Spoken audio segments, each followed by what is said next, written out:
we'll start with charging the battery. So the battery's charging. Red light tells you that it's charging. Once it turns green, it means it's fully charged and we can start cutting.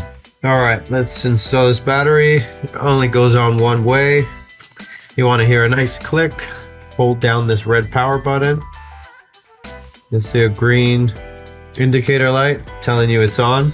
If you just try to press it once, there's a safety feature. It won't cut right away. You need to actually double click the trigger and you'll hear a beep. So now it's ready.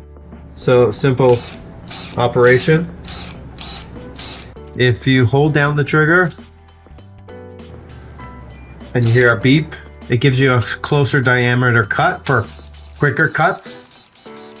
If you want to go back to the larger diameter cut, you hold it again and you'll hear your beep. And then it opens up for your long cuts. Now there's another safety feature. If you want to lock the blade shut, you just simply hold the trigger longer.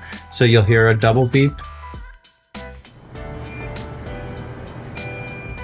There it is, and now it's locked. Now to activate it again, it's just like when you installed the battery, you need a double trigger.